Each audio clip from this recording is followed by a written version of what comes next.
We will be landing in about 2 hours, welcomed by God knows who, and we will head to God knows where. All I know is that there will be no more bombs, no more killings, no more shootings, and no more war. This new life will be so different. I'm not sure if I'm going to miss Syria or if I'm just not going back at all. Maya and Omar are way too exhausted to share their excitement with me, and my mother is devastated because they wouldn't let my dad come with us. As for the rest of the passengers, there's only mothers and children anticipating a fresh new start and a smooth landing in our new home. I don't know what we'll look like, but from the window we could see a lot of white. I heard winter in Canada is very cold, but I'm up for the challenge. The captain is saying something that seems to be like, prepare for landing. Just as my heart is about to burst out of my chest from anxiety, we landed. Walking out of the plane, I couldn't believe my eyes. Fresh air floods my lungs. The relief from smoke and ash is overwhelming. A man deemed as the Prime Minister shakes my hand. He welcomes me into his country. My heart is bursting out of my chest. I hold on to Maya and Omar's hands, but we were free from each other once the copious amounts of food arrived. I savored the taste of sandwiches and candy, but felt full after a few bites. After all, I used to eat one piece of fruit or bread in Hamas. For a moment, everything is perfect. My mom was crying out of joy instead of sadness for once. The only thing left to make this new life complete would be to have our dad by our side. Our apartment is so clean and fancy. I've never been in such conditions in my life. A feeling of relief and safety emerges inside of me. And then the phone rang. We weren't expecting a call from anyone considering we didn't know anyone there. That can only be from my father. My mom rushes to pick up the phone, and her tears inside confirmed what I thought. It was him. He told her he's okay and that there haven't been any major attacks since we left. And if everything goes okay, he should be taking a flight to Canada within the next week or two. I just hope he's fine. This week, Baba is supposed to take his flight to Montreal. My siblings have been bouncing around the small apartment filled with zeal at the thought of seeing him. My mother, I think, is the most excited out of all of us. I don't think she and Baba have ever been apart for so long. The idea of seeing him will be the highlight of these past few stressful weeks. Finally, for the first time, a feeling of safety has engulfed us. We've been eating and laughing for the first time in what feels like years. A few days later, on the day of Baba's arrival, the TV announces that 300 people perished in a plane crash near Suran. No call from Dad. No answer from him either. The loss of my father affected me more than anything, and I'm not used to the thought of never seeing him again. I feel like I'll always be waiting for him. I will always be waiting for that phone call. Having to tell Maya and Omar ripped my heart out of my chest just by seeing the look on their faces. We lost our dad, our savior, and our best friend. I've never seen my mom this devastated in my life. Even in Syria, when we lived in our sad misery and our lives were at risk every second of every day, I've never seen her this weak.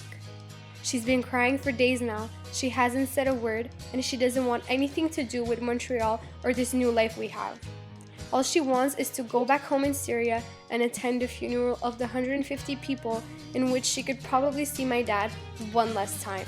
I think I've forgotten what it feels like to smile.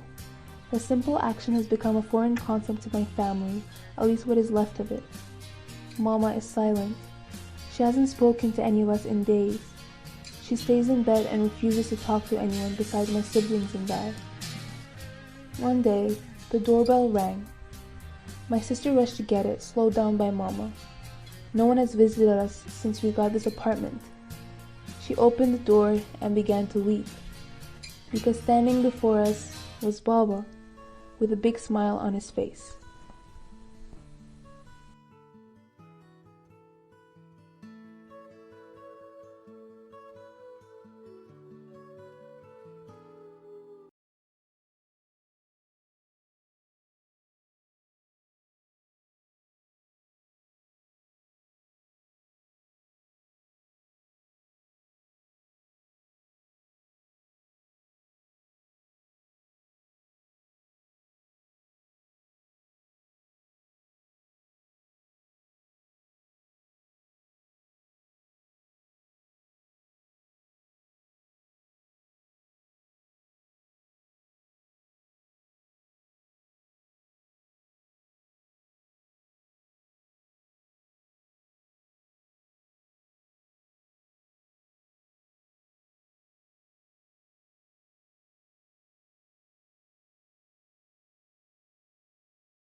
Baba, with a big smile on his face.